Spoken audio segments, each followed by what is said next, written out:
Think about this question. To what extent does the UK have a consumer culture? So I think that's a great point. Can you think of an advert that illustrates what you've just said? It also sounded like you were suggesting those other factors are closely linked to what you buy. On average, teachers ask between 250 and 300 questions every day. So buying new things makes you feel better. Why? It sounds like you're sort of talking about status. We ask so many questions, yet do we really pay attention to their quality?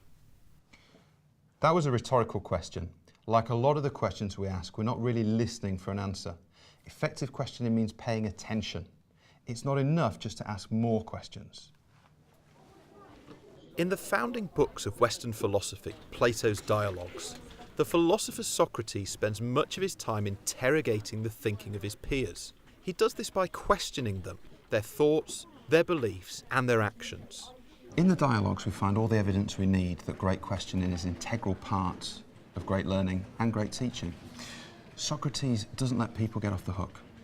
He pushes them to think deeply about their own beliefs and actions through the questions he asks.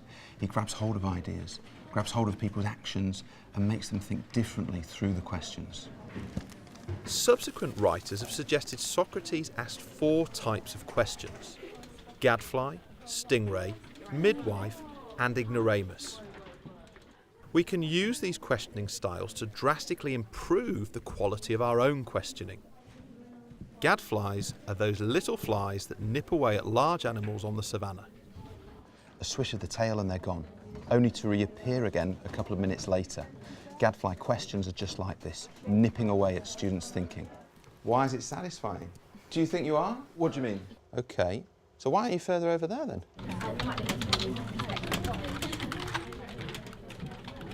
Stingray questions pack a jolt. They surprise us, cause students to think about the learning in a different way, even turn their thinking upside down.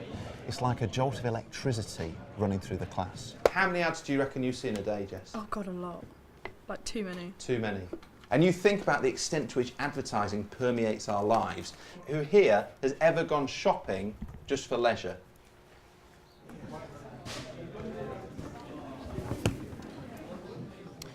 Midwife questions help students give birth to ideas. For example, why do you think that? Or what led you to think in that way? Another example would be, how might you explain your ideas slightly differently? Finally, there are questions that see us playing dumb to encourage clear articulation of ideas and the removal of assumptions.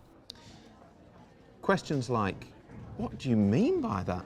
Or, you're going to have to go right back to the beginning. Can you start again, please, because I don't understand?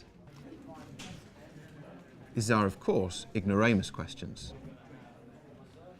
Why do people want things?